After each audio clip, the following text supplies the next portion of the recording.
turn it up a little bit. Change my light a little bit.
Gonna play the whole thing.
This was a big mixing conversation.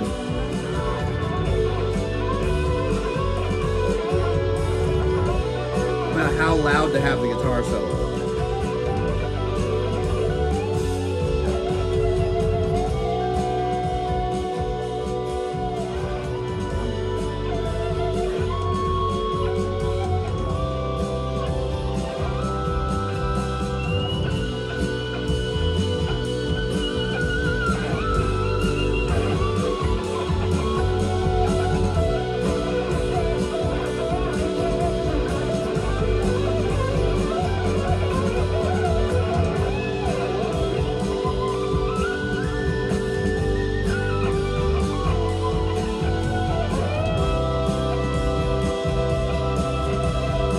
Big reverb.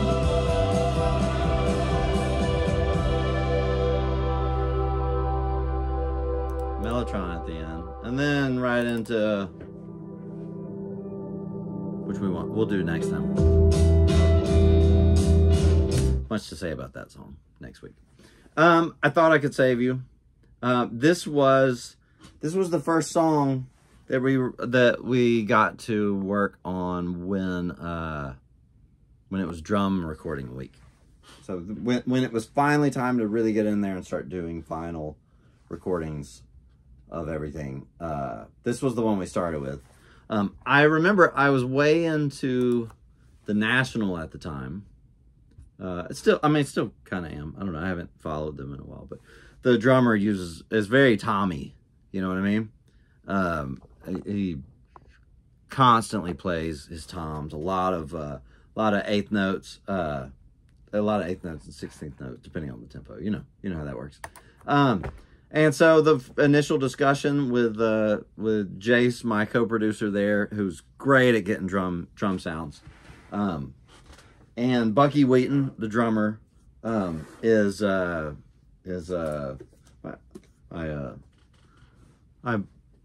my view on God and time has undergone some changes in the past 3 years. So this is not what this is about. I was just seeing what all was in what superfluous things were in the shot, and John Lucas, The Future. It's a book on philosophy of time. Anyway, it's gone through some changes in the past year, and last night I think I finally settled on the right formulation. It's just kind of interesting to have it, I think, in place, at least until something else comes along and disrupts it. So, total nerdery. So, no, my published work is on the bivalence of future tense propositions. It's about, do future tense propositions, do they have a truth value, right? Are they true or false? As opposed, not are they true versus are they false? Are they true or false versus they are neither, you know? Anyway, and if so, to what do they refer? What is it that renders them true or false? Anyway, so it's the kind of bizarre tangents that you can expect here. So anyway, getting crap out of the shot so that I can have some semblance of production values. The Drumming by Bucky Wheaton. Obviously unmixed. Really cool beat. I love it. Really great playing, you know, and his time is really good. Nothing to complain about at all. So I was very happy. So I have a particular, I have just this terror going into these situations when all of a sudden everything's on the clock, but you know, where I'm paying money, but it's not even mainly about the money. It's about all of a sudden it is do or die time. It feels like if I get into a situation with great musicians and I still can't find what I'm looking for, that must mean that, you know, that the song is to blame, or, you know, that I'm to blame somehow. And I get just so intensely nervous when real recording weeks start, you know, and especially when it comes to the drums, you know, because I'm trying to make it feel a certain way, and I don't know how to communicate with that, with a drummer on that. And also, all of my attempts at using, you know, Easy Drummer and whatever else are colossal failures. And so I'm not sure that there is such a thing that's going to make me happy. And so when I get into these situations and the magnitude of the fear that we just won't find it, it's overwhelming to me. Yet another reason I just don't enjoy the process of doing any of it. It's just there's all of these moments where it feels do or die, and it feels more likely that it's going to be die. So anyway, but there it was, day one. Within 10 minutes, probably 15 minutes of trying a few drum beats, I was like, that one, that's right, that's it. I love it. It is sufficiently distant from anything that was maybe it's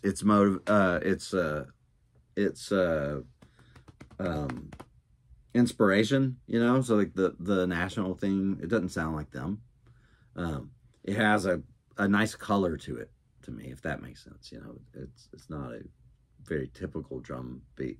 So anyway, I was very happy, and all of a sudden I just had a little bit of confidence. I remember when Bucky played this, I all of a sudden felt like maybe things are going to be all right. Maybe we're going to get results that I'm happy with. And yeah. So, oh, this is a song about, how do we say it? Wanting to want the right things. I would say that's a good way to put a recurring theme in Fantasticboom lyrics. Even though I would say the first album isn't as unified in what it's talking about, you know, like I already said, Gabby is a bit of an outlier. I think Meg is a bit of an outlier. I could explain how they make sense in generally an album that's generally about sin, but I think it would be more of an ad hoc explanation that wasn't really playing. It's more like I had this song Gabby that was a nice song, and I used it. I had this song Meg that was a nice song, and I used it. But this song is more in line with the general thematic development in Fantasticboom, which is, in this case, wanting, like I said, how did I say it? Wanting to want the right things. In this case, wanting to this is a song to my now wife. There are a couple of those on the first album, about desiring to be rightly constituted, to have the right desires, and I put it in intentionally overly dramatic terms. I thought I could save you, right? I thought I could be someone who gave you the family that you wanted and things like that. So, yeah. So let's check in, shall we? There's the drum beat.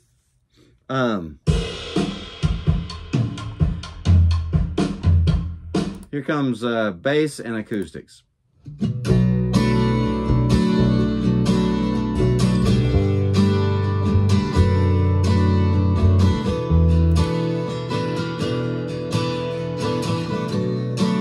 I think that is my friend's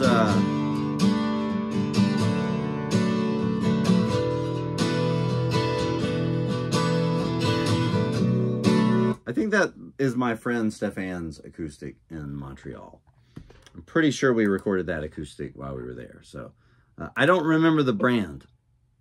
It's a bit of a bright thing, which I think, in general, I tend to shy away from. In this mix, it works very, very well. It's got plenty of cut. So, let's turn those down. All right, here we have the Moogs. We have 3 Moog sub 37s here in the verse. There's one on the left. There's a thicker one here. Well, there's the third one isn't much of one, but here's the one on the left. And I don't have the words to say. Let's get the lyrics. Little out of tune bass, P bass.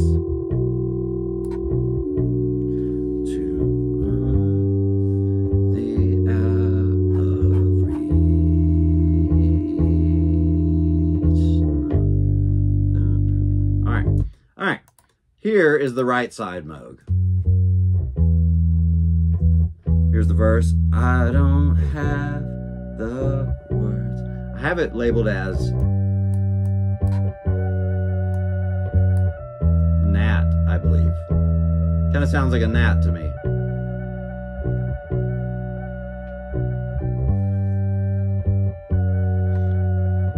It's got a little wobble in it.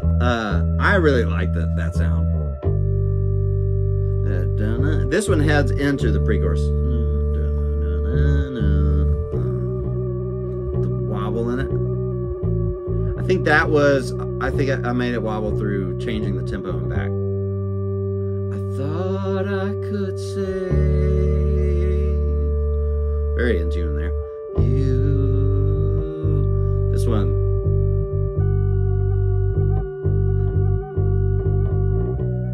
This may actually have been sort of a wobble in the thing. That takes us into verse. So the gnat one, the right side one, goes into verse, goes through the chorus, whereas the left one stopped way back there. There's a third one here, very plain. I think it was mixed very low. And I think it's center. It is center.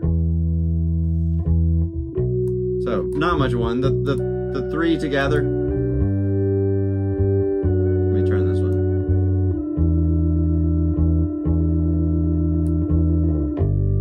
The other 2 drop out. Well, actually, that one, the middle ones.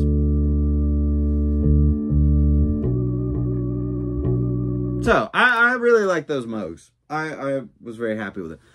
In verse 2, as we'll see, the mo's are gone, and there's a much more obscure synth that I love. I love the feeling of verse 2, but we'll get to it in a second. Let us see. We didn't listen to my vocals. We'll listen to my vocals. It's painful for me to show you guys. I think by the second album, I was a better singer, not a great singer. I worked with great singers, you know, and sometimes they're like, "Do you sing?" And I sing my own stuff. I don't do what they do. You know, my voice might sound right on my own stuff just because, you know, whatever my voice sounded right. That's how my own stuff goes. Sounded like that's what how my own stuff goes. What they do is some of them are omnipotent super beings at singing, you know, so. I certainly back then, I did not consider myself a singer at all. There was a review that said that complimented the singing. I was like, what? There were very few reviews. I had to submit them. Being truly indie is crap. I mean, in some ways, I'm sure that having a label is crap in its own ways. I mean, I've certainly heard those stories, but yeah. So, the vocals. I don't have the words to say. There's that slide back on it. To repeat, or yeah, they suck. They suck. But you can tell they're not all auto-tuned to death. There's a nice I don't know, if you're into that philosophically, well then there you go. Cool. So I at least didn't auto-tune them to death. I don't have the words to say, the lyrics to repeat, or a light to show it's barely out of reach. I thought I could save you. It's like I want to be able to come through for you here. I am still too attached to sin, frankly, is what it's about. I've been talking with some friends of mine about how specific to be in these videos, and some of the songs in particular make me extremely nervous about being vulnerable about what the songs are about what a few of them are about in particular. And yeah, and I'm still super nervous about it. I mean, I'm even after talking to them, they're encouraging me, go for it, just say it. And I can see how this video series would, in some sense, be rendered a let me button the bottom button so that my belly button hair doesn't make an appearance in the video. Just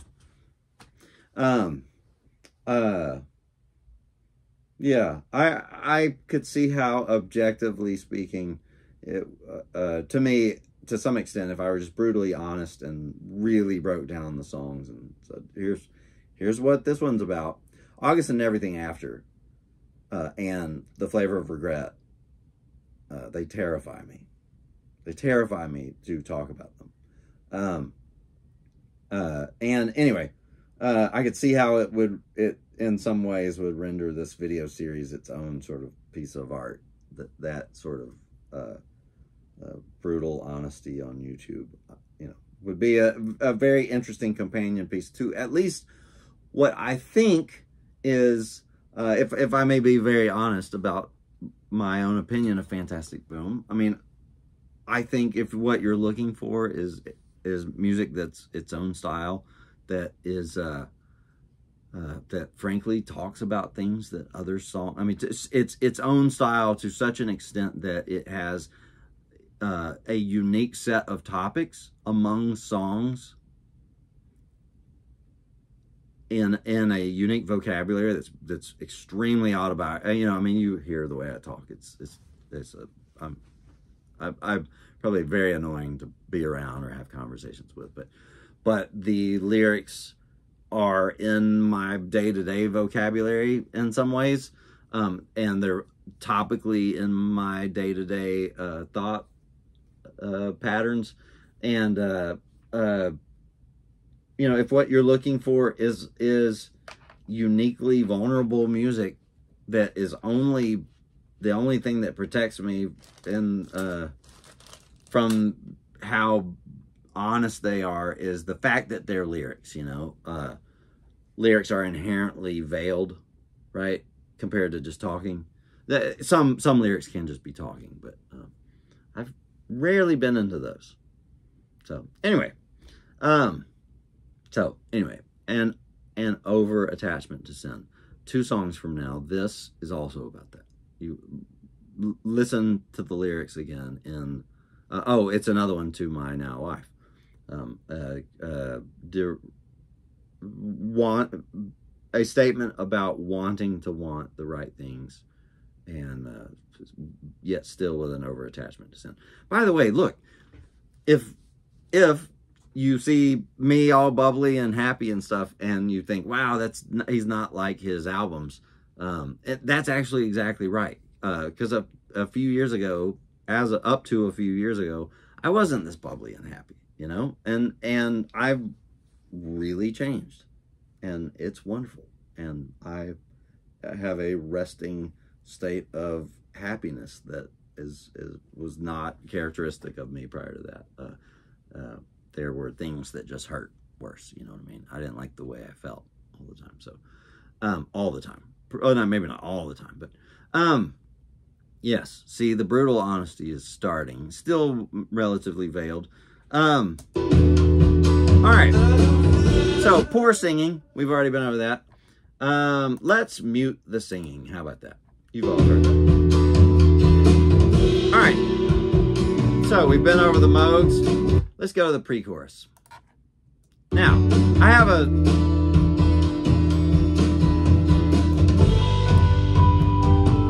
turning the acoustics down.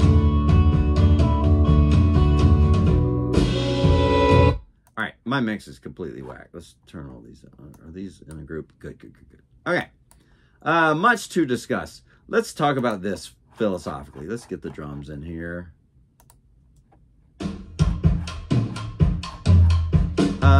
Pre-chorus. Okay. This part's in 7/8. As you may have noticed, I rarely do such trickery. I can in maybe since I'm invisible videos, I can show you how to do the trickery. I know how to do the trickery. I feel like the trickery is not the right vehicle for talking about things that are vitally important, that are meant to be urgent, you know. So if I'm telling you something that I think you really, really need to hear, look, these are the lessons of my life that I've learned very, very, in the most painful way I could have possibly learned them. You should avoid this. If I'm telling you something that important, I don't need to be going, oh, look over here. Woo, how neat is this? Woo, look at this. Here's some math problems, right? My town, my community is Dallas, brilliant musicians all around. It's super lucky to be in this community. It is tends to be a very performance first mentality among the musicians, where it's mainly about capturing a killer performance, right? Which is awesome. It's why there's so much killer stuff that comes out of here. And a lot of that killer performance focuses on how ingenious maybe the chord progressions are, or the timing tricks are, or different things. There's a premium on doing clever things, right? It's also the thing that Fantasticboom, that just doesn't fit with Fantasticboom. I was listening to Moonlight Sonata last week, which I mean, the thing is, it's almost become this kitsch thing in our society, a piece of music that's used to sell things sometimes, you know? Like, I mean, Moonlight Sonata is this ubiquitous thing that we take for granted, you know? And I listened to this Daniel Bowenbaum, I think that's how he says his name, I'm not sure, recording of it and it's just, he's playing it slowly. It's heavy. It's so heavy. And also, right off the bat, the first thing I think is, look at how restrained Beethoven is being with his chord work. His voicings aren't fancy. It's just, there's a triad right off the bat. It's like a second inversion minor triad. It's very simple. I mean, he only barely pulls, like, has some tension at times, and just how not clever he's being. And to me, having done Fantasticboom, and especially the second album, where I warred against that, you know, I felt like, and I could be wrong, but I felt like, especially this Daniel Bowenbaum performance, I thought I got it. To me, it sounds like a man wrestling with loss, with someone having died, and he cannot accept it, you know, and the bum bum bum theme, it's like his this can't be thing, you know, and the way Bowenbaum plays it, it's so freaking heavy. But to me, it's like, I thought, man, it seems to me maybe Beethoven is thinking the same way. Like, he's intentionally keeping things very simple because the content of what he's talking about is so important that being fancy, doing fancy things and clever things makes it into more of a math problem, makes it less of an existential confrontation to you, and more of an intellectual curiosity. And I don't want intellectual curiosities. I'm really trying to say the idea, at least, whether maybe I fail, you know what I mean? But my intention is to say something important. And so the reason I bring that up is because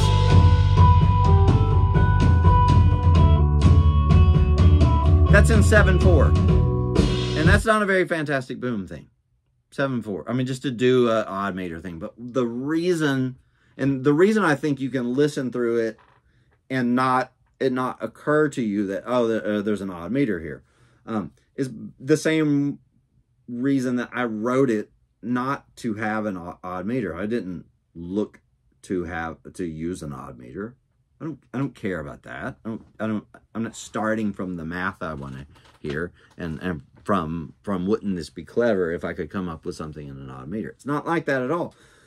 And I think the way that it sounds so accessible, and yet it's got the slight oddity. I mean, 7/4. It's not like that's super hip at all, right? But the reason it sounds so normal and so accessible is because I wrote the melody that that is what dictated that it would be 7/4, not the wanting to do 7/4. I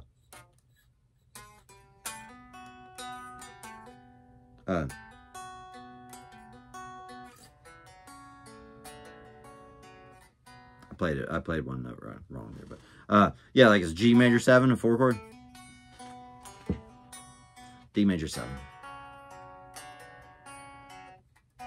B5. And I think if you're looking to, you know, if there's a general lesson there, if you want things that sound normal, that maybe aren't, let the melody dictate what they are. Come up with a melody that itself is pretty, and, you know, if it's, let's say it's missing a note. In other words, if you start from the meter that you want, it's probably going to sound awkward. If you start from a melody, okay, sorry, I was just seeing what this notification was. This, you know, typical crap production values here. Let the melody dictate what the time is, and if you come up with a melody that's nice, then in an odd meter, that's cool. But it's more like write the melody, have it missing a note or something. I don't know. It just so happened that sounded very nice to me, and then it was like, oh, look at that, it's in 7/4. Okay, well then there's some 7/4 measure. So let's see what that sounds It's a Pog and a...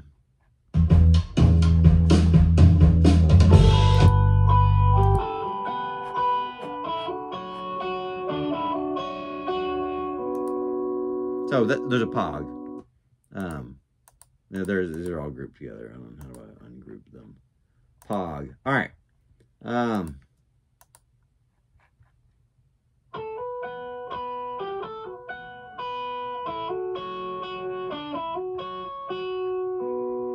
All right, there's that one. There's, I think, another Pog. Wait, I had the first one. But yeah, it's just another Pog. There's 3 things here. And there's a Celeste. Little sloppier version. Just a little more, just letting the notes ring out. And just, that's a plug-in. It's missing a low note. So plugins. So I have this approach to VSTs. Which is I rarely use anything that's cooked. You know what I mean? Like a sound that's already, that's a preset, or even I rarely let a preset remain anything close to its preset, because I always figure there are, there's going to be plenty of people playing a preset or close to a preset and using those in their albums. And I don't want anybody recognizing anything from something else. But something, this is definitely a VST Celeste. I have no problem. After all, it's an immaculately mic'd set of samples, and that's great. But very uncooked VSTs, I'm totally fine with that. Just a little bit of my philosophy. Okay, now I can't show you what we have.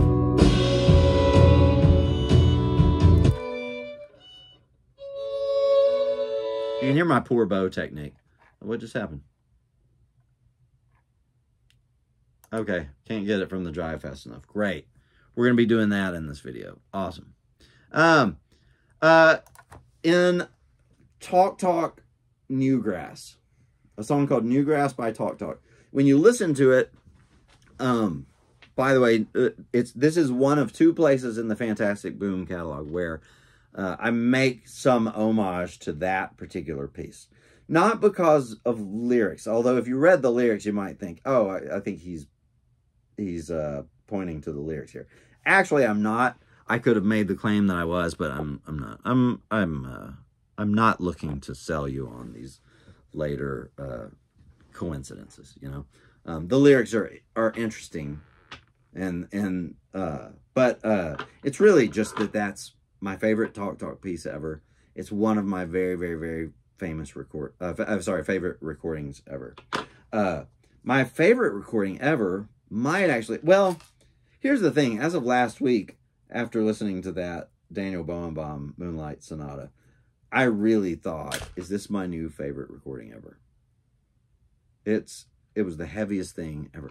The fact that, by the way, and maybe I don't understand, I'm sure immeasurable ink has been spilled on that piece over the centuries, right? So it's not like I have read any of it. So this is probably a stupid analysis, but I already mentioned it's like grief.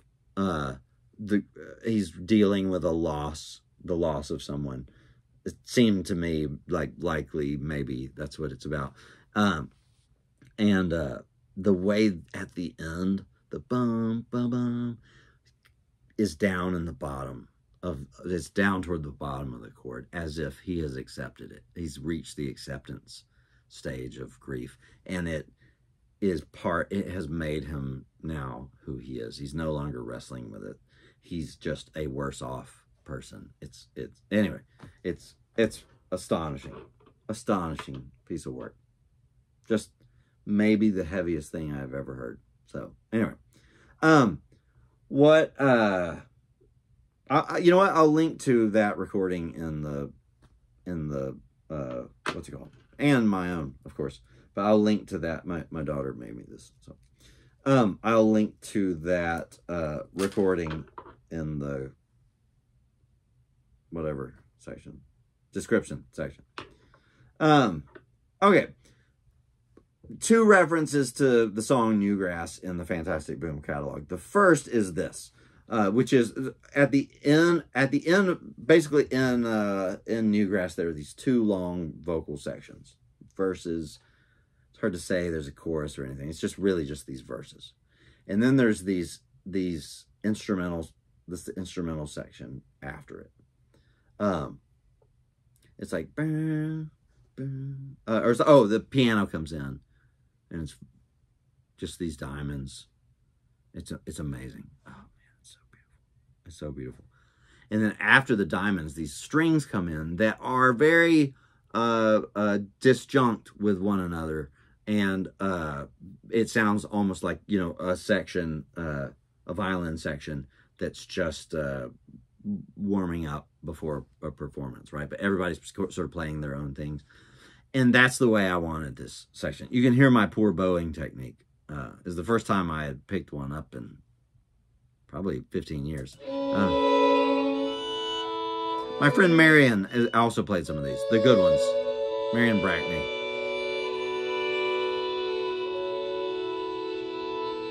Very dense voicing, or very close cluster. Let me put the bass in there so that the things. I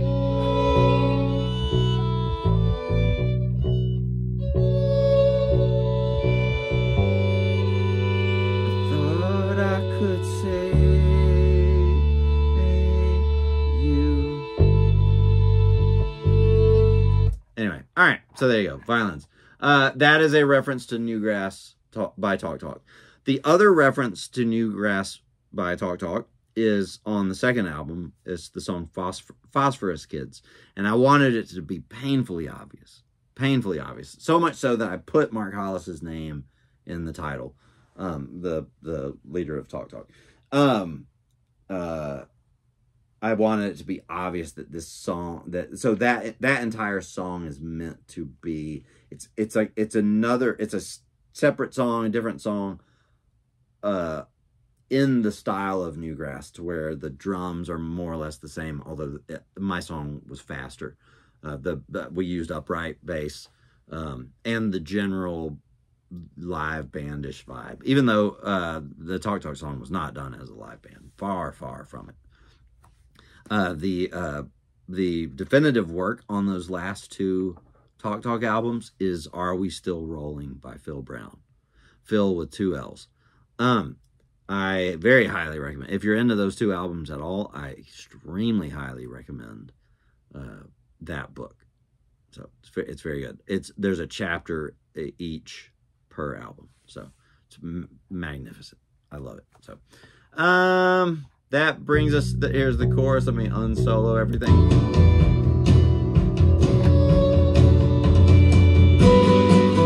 Too loud.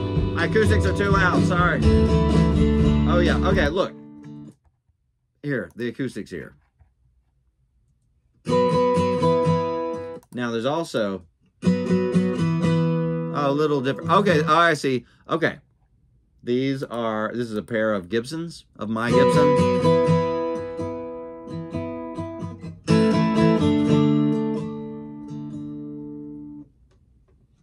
And all of the sounds, I left all that stuff in it. Weird. Pro Tools is being slow. All right. And then here is my friend Josh Miller's Callings. That sounds magnificent. Both of these I see. There's very, the track has a lot of details in the name. These were both done into a Day King preamp, mic preamp. And I'm pretty sure they were done with a Gefell M300. I'm quite sure. Because that was the mic I was using on stuff back then.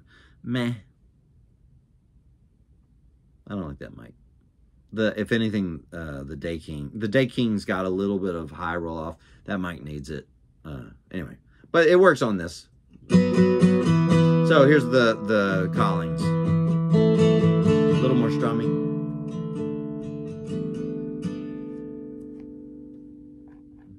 Beautiful sounding guitar. Beautiful sounding guitar.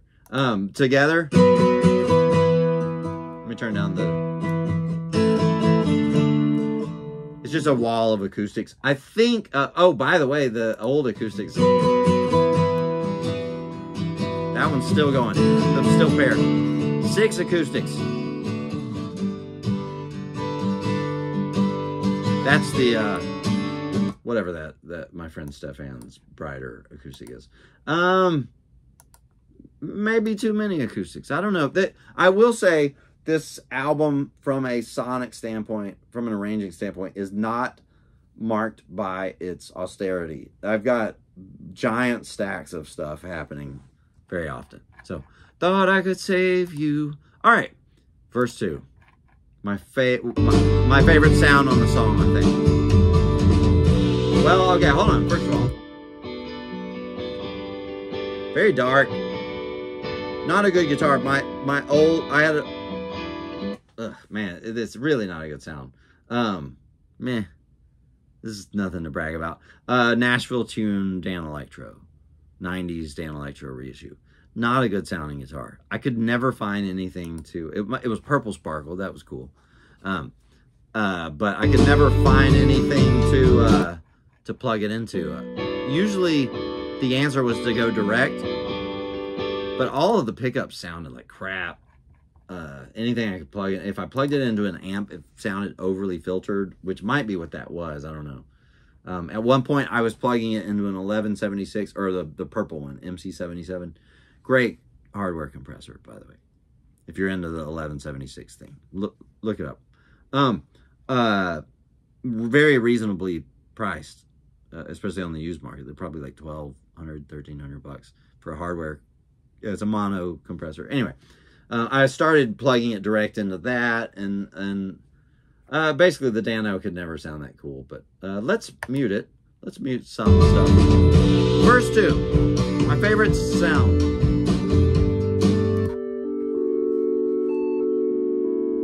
I love that. Actually, you know what it looks like? It looks like one of them starts early. Oh, spinning wheel. All right. All right, this one comes in. I thought I could save you for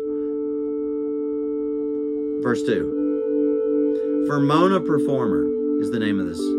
I'm twisting knobs. I think somebody was playing it and I was twisting the octave knobs just randomly, or maybe they were twisting.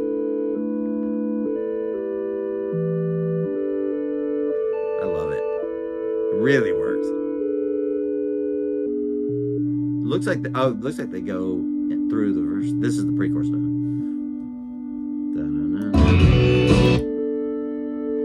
Anyway, it goes on. Here's the chorus. I thought I could save you, bridge, and that goes into the bridge. So anyway. I just see now my, so more violins. They start earlier.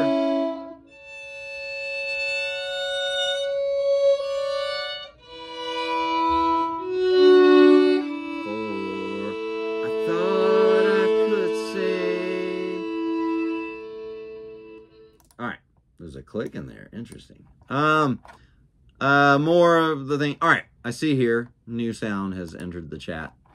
I'm trying to think if anything up here, nothing up here is worth looking at. So, my best friend in all the world, Noel Johnston, he's been my best friend since 1997. Okay, so I'll give you the day I knew he was going to be my best friend.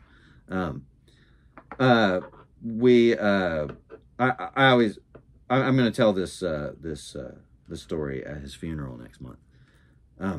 But he said a joke that he didn't know, since we were just meeting, he didn't know I wouldn't recoil in horror and think he was a terrible, rude person. And I'm not the type of person to be offended. I don't think it's possible. I don't know. I mean, I can think things are stupid and crappy and whatever, but I don't know what it means to be personally hurt by it. I don't know.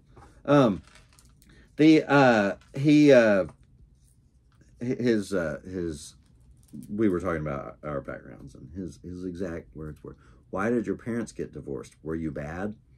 And I just was blown away that somebody who didn't know me would just throw the ball from half court like that and see if it went in. And I just thought, man, this is great. So it has a slight Norm Macdonald vibe in the sense of you have no idea if this joke is going to work and you're doing it anyway. And I was very impressed. So I just thought, well, I think I found my new best friend. And sure enough, best friends now for 25 years. So 20 more than 5. All right, but he had just gotten this Collings baritone electric, whatever they call it. It's the 360, but not, or maybe it is called a 360. I don't know.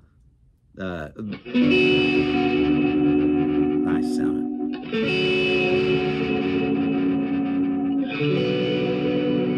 Great sounding. Part of it's also just, I mean, their version of the Bigsby, or not, whatever it is. Oh, maybe it's a Mastery. It's a Jazzmaster style trim, rather. But the sound of that trim into all that delay, woo, buddy, that's great sounding. So it's the second pre-chorus.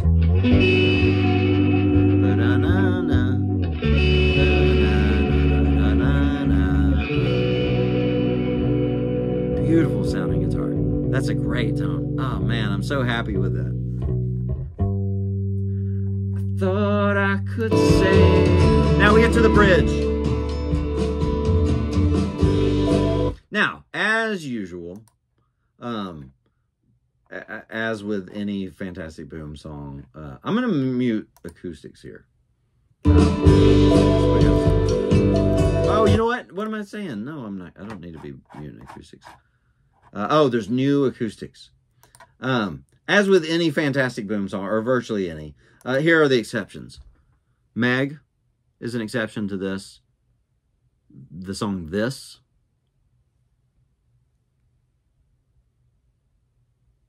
And something else, probably. Well, You Are All We've Got has just a completely different form than anything. You Are All We've Got is just 3 sections.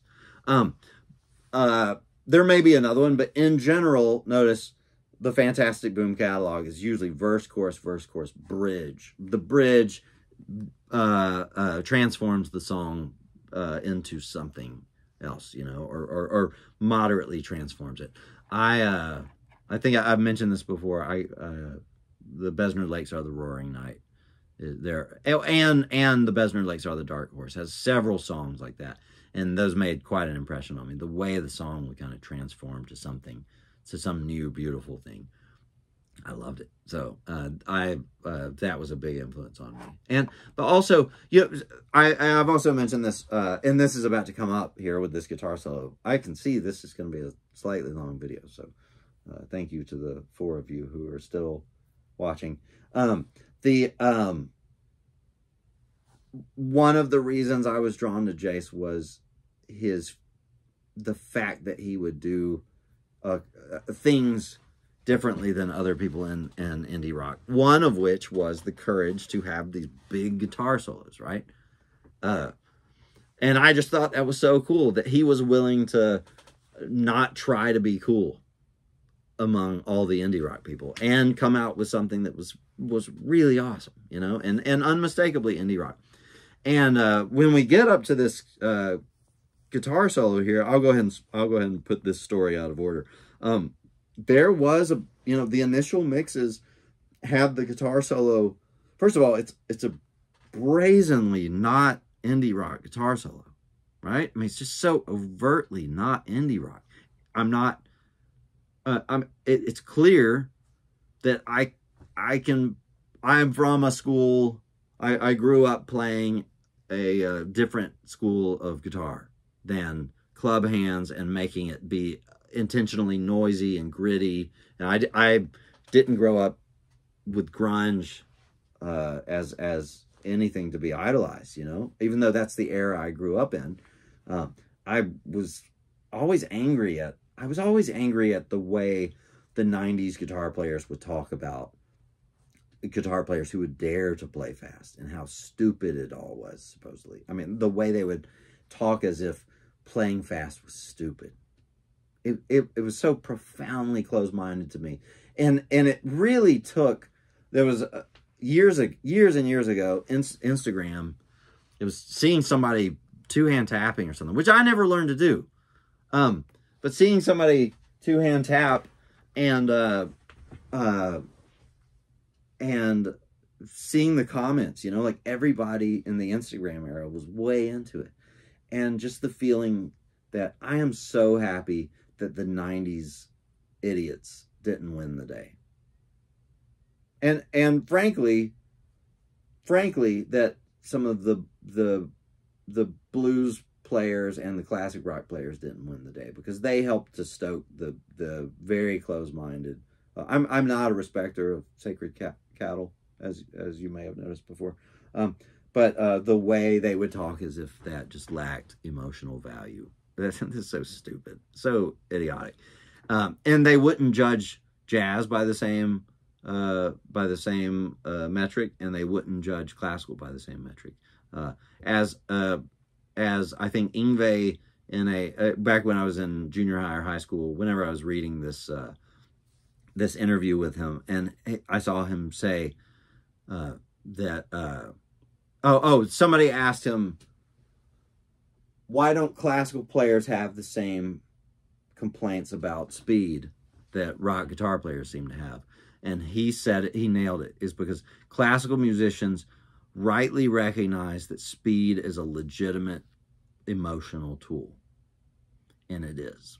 And the people who sit there with their calculators ready to punish people who play too many notes, they're trying to measure soul. They don't know soul. They don't know anything of the sort. Anyway, speed is absolutely a legitimate emotional tool. It's awesome.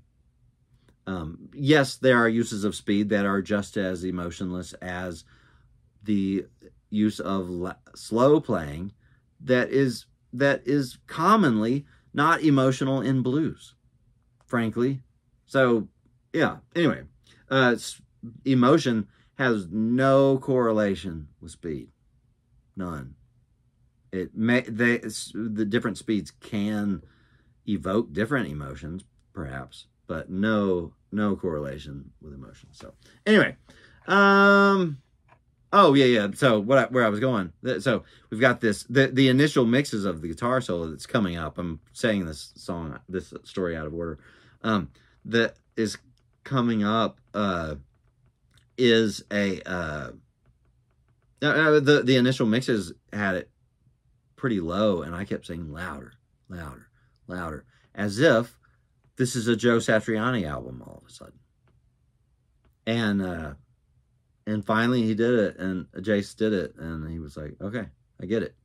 And it's what Matt Pence said, this is your coup in indie rock. This is a thing that's not supposed to be there, and yet we're making it very brazenly there. So, because screw everybody. More importantly, because it's not supposed to be there. That's why the point of doing art is to be different, right? I mean, that's to say the point of it is solely that, you know. But I think inherent to doing great art is doing something different, is finding your own sound or your own style in whatever artistic medium you have, you know. So here comes a big Joe Satriani volume guitar solo where there's fast playing and yeah, anyway. But before we get to that,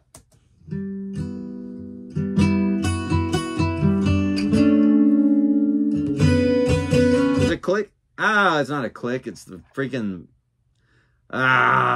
your timing on this. Nice sound.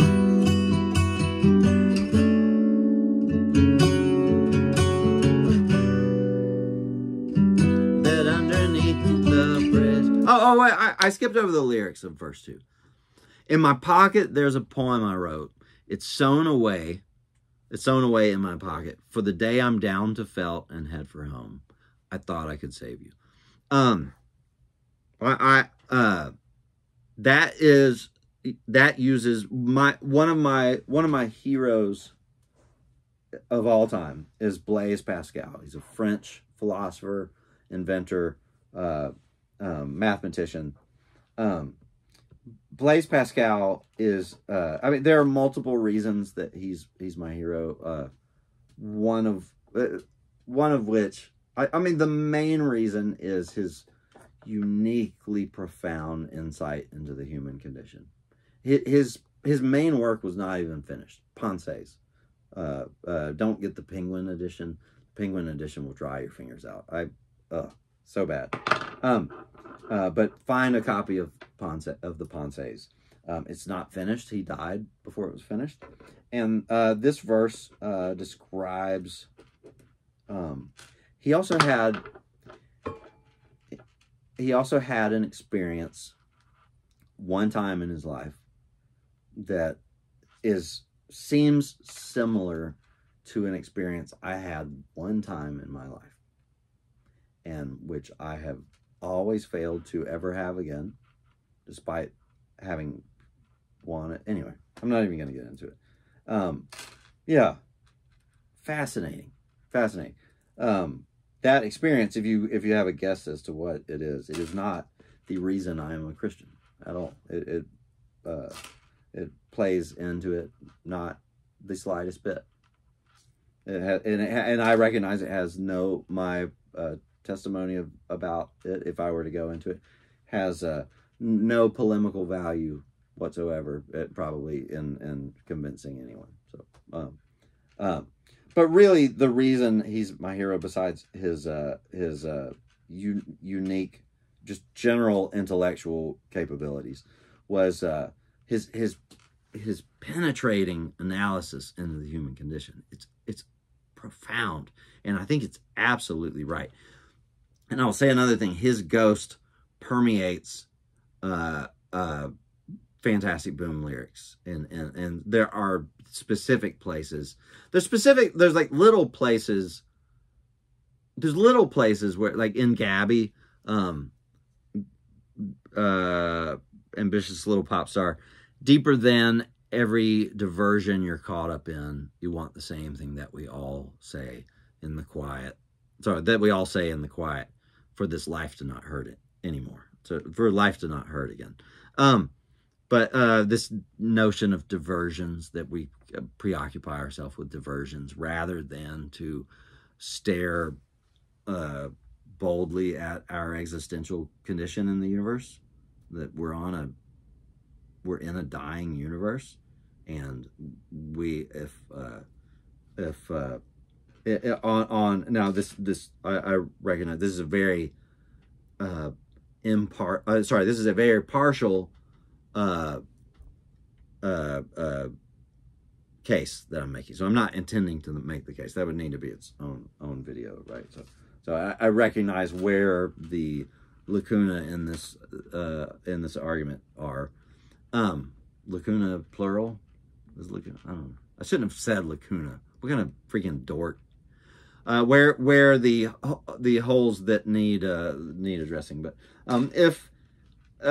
if Christianity is not true, then your existential condition in the universe is unbearable to look at. It is unbearable, and we will, as a species, we will do whatever it takes to not look at it. And he speaks in terms of diversions. I don't know French in the slightest, so I don't know what the term he used, but at least I think English translations tend to just use the term diversion. But anyway, so Blaise Pascal, among his so back to verse 2. In my pocket there's a poem I wrote. It's sewn away for the day I'm down to felt and head for home. I thought I could save you. The poem is I thought I could save you. In other words, the general point is I want to want the right things. I know this is becoming overtly theological and maybe turning people, but cutting some people out of the conversation. But come, you're welcome to come and have this conversation in house with me and with others. In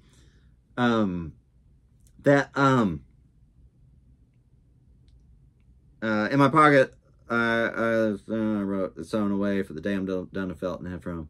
Thought I could save you." Oh yeah. I was gonna say that's a perfectly legitimate prayer to pray to God. I think if you're you find an over attachment to sin, or that you just you should want different things than you want. Pray that you would want the right things. Anyway, sorry, I know maybe this is getting corny, but back to this. Blaise Pascal, one of his contributions was to the probability calculus, which I'm I'm not going to pontificate on it at all, but it was to the probability calculus, which is under what circumstances are decisions reasonable given their what's at stake and what's not. So gambling calculus is sometimes called, but usually the probability calculus. So if you think about, what the thing that Blaise Pascal is most known for, even though he also invented public transit, the first working calculator, a giant of a man. Apparently Descartes knew him and was jealous because Pascal was such a stud.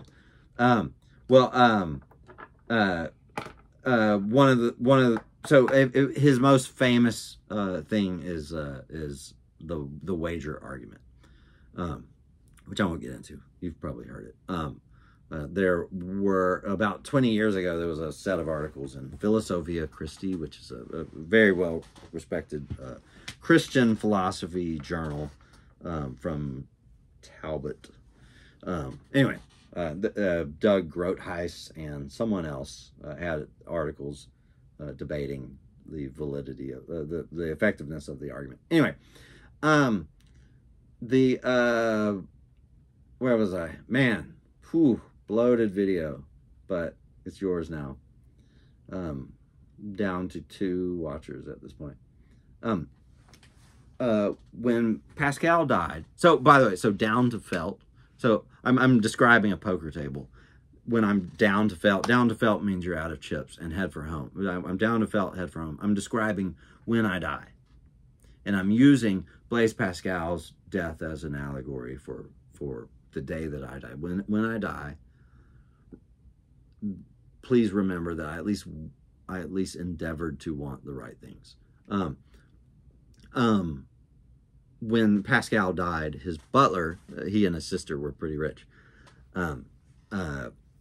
His butler discovered that there was a poem sewn on the inside of one of his jacket pockets. And that it apparently had been sewn on a bunch of his pockets. Like he would unsew it from one and sew it inside the one that he was going to be wearing. And that poem, it describes a particular experience that he had. It's called Night of Fire, and I made reference to it earlier.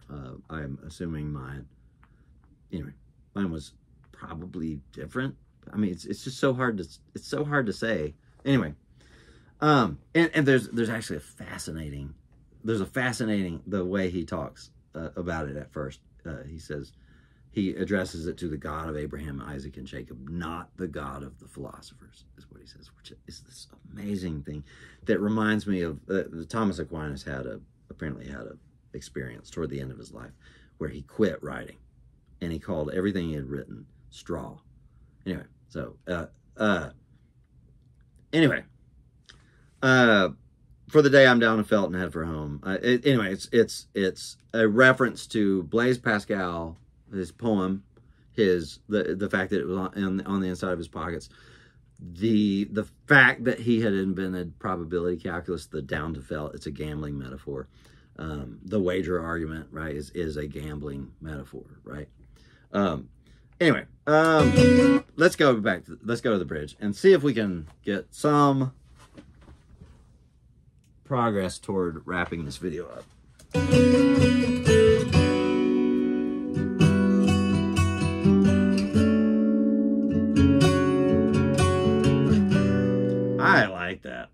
I think that's a pretty good sound. Let me mute the main ones. There's these places where I double it with these low ones. They were in that just now. Come on. The next one. Anyway, all right. I know that underneath the bridge is more than enough to drown us in. I'm slightly proud of that lyric. Having been forgiven by someone, you know, it's water under the bridge. It's water under the bridge. But if you do that too much, there's a lot of water under that bridge.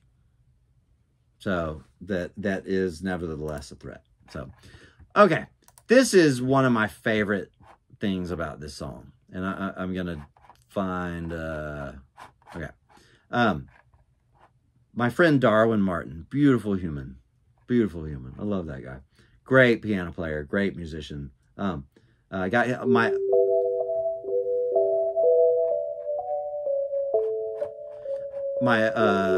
Teenage Engineering OP1 that I had back then. I needed him to play these bouncing things, right? This is during this part. It's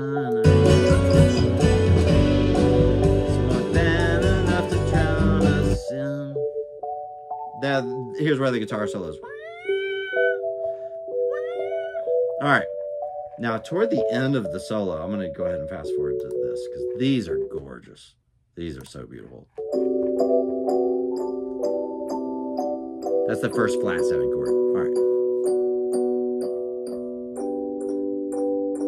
Oh, this is not the OP1 anymore. It's a music box. So beautiful. I think if I could replace the drums and make there's enough stuff here to make a really cool, quiet version of this song. That's such a beautiful sound. There's that last flat 7 chord at the very end of the song. That's C major 7. Beautiful, beautiful. Oh man, Darwin. But Darwin's such a wonderful person. All right, a couple more sounds, and then we're gonna look at the solo, and then I swear, class dismissed. Juno into an H9. The H9 is set to pitch flex, is what they call it. It's their, you know, their whammy pedal. So the beginning of the solo.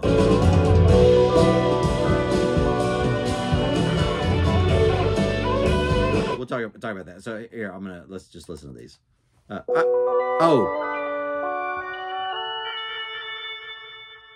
Okay, that must be one of their pitch shifters. So the fourth one has an extra bit of delay on it. These are like, there's a question and answer thing between the solo and this. Now, pitch flex. Right? So that's a Juno into an H9. Okay. The guitar solo. That's all we have left to talk about, I swear. All right. I'm cranking it.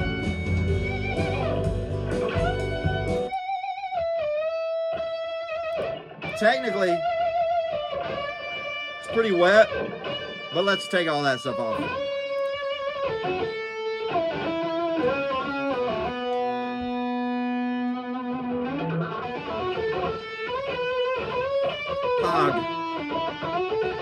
Pog 2 rather. Noisy.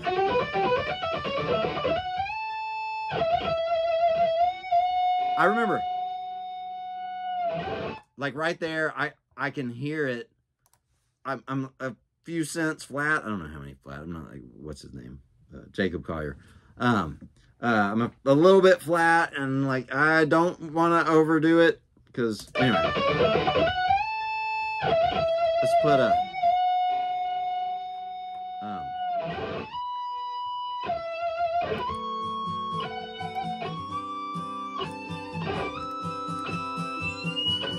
right there. Super edgy. So what happened? I was playing the Lentz Telly into the Pog, and as I did that bend, I swapped to the bridge pickup. I tend to swap pickups during this. And it just started. That buzz, right? Now, I loved it. At that point, I thought, oh my gosh, this is the solo. Like, while I was playing, I was like, this is it. This is the keeper, because that's magic. And I had failed to do a solo that I liked a good number of times prior to this. But that was the point at which I thought, that's it. This is the one. But when it came time to mix, Jace did make us turn down some of the harshness. He said that's not going to work as well as you think. And plus, I could see people getting really upset at the fact that I just ray gunned their car stereos. So I get it. I don't want people to make people have wrecks and stuff. But it's very, very bright. All right.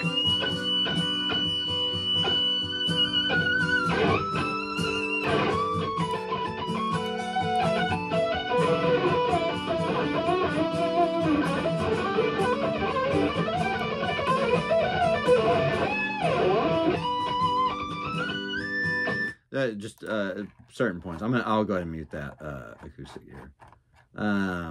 There.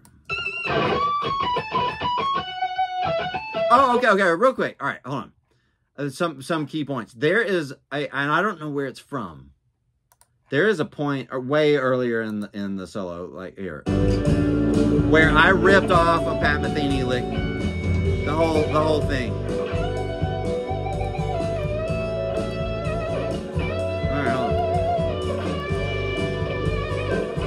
Putting the delay back on.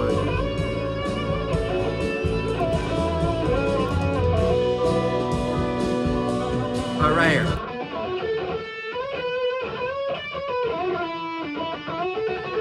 That. I swear, I don't know where it's from. I've been looking in preparation for this video. I looked everywhere I remembered listening. The Pat Metheny the albums, the early Joshua Redman albums, the Michael Brecker albums. I cannot find it, but I know that is whole cloth a Pat Metheny lick. All right, now there's one coming up here. I'll show you. Sorry, all right, we already went through this. All right, you know where that is.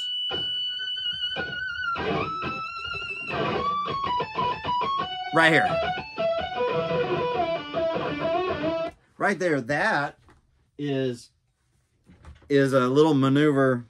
I don't know. I guess I was playing it up here.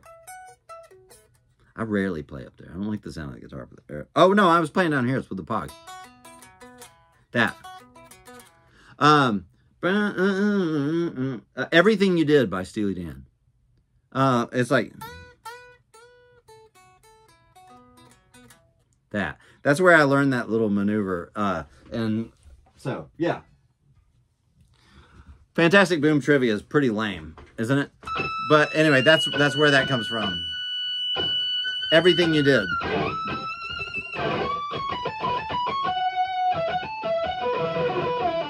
Sloppy.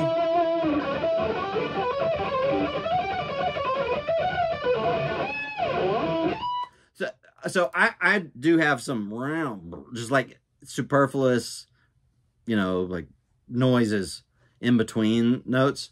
I think I really picked that stuff up from my years of kind of getting way into Mike Landau. I think he would do that stuff. He's playing it in a way more bluesy situation than I do, but I got in that habit and I really like it. And I know it's probably a corollary of what some people do, like they'll do a noise with their whammy bar. Obviously Joe Satriani, right? But just the superfluous noise, which I think is likely, you know, that's a Hendrix thing too. That's probably where Landau got it, isn't it? Yeah, sort of. Anyway.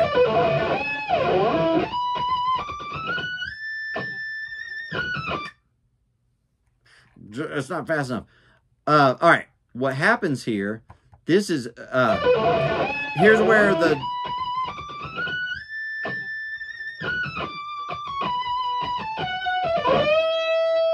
overdub right there. It's too loud. tons of Valhalla Vintage Verb. Valhalla Vintage Verb. If you don't know it, there's no reason to not own this. And by the way, Valhalla Delay is magnificent. I didn't have it back then. Maybe it didn't exist back then. I don't know. But Valhalla Delay, Valhalla Vintage Verb they're $50 each. They are in no sense inferior to any other plugins. This is mainly old, digital devices. Concert Hall, that's a 224. My favorite on here is because it's one of my favorite reverbs ever. It's Random Space, because that's the Lexicon 480, 300, and 960, their version of Concert Hall, which isn't so pitchy. Anyway, I know this is not what this video is supposed to be about, but this is the biggest no-brainer plug-in purchase in the world. And put this, I also have the UA version of the 224 and the UA 480. They do not sound one tiny bit better than this. One tiny bit. And frankly, I just prefer using this one anyway. I mean, I like the interface as much. I mean, I used to have a 380. It's got the Lark and everything, and I still prefer this. I love this. It's the best. Anyway, okay, so where that and I'll leave you with this. Where that the original solo. Sorry, these are grouped together, and I don't, where it goes over to the and the big reverb starts overtaking it. The original solo, this is one take, but that's the point where I just kept wanking for some reason, and I really screwed up the ending of that solo. So there's a overdub. So that's, I thought I could save you. So I know I took a long time. And I probably said some things I wish I didn't say. Next week, it'll be All the Words I Know, a song about the problem of evil. So, yes. And a song that involves some other trickery. So some interesting, an H3000 on the voice at places. And there's a part where I just spin the knob and stuff. It was kind of cool. So, yeah. But I'll show you where all the bodies are buried. I'm proud of the lyrics on that one. So, all right.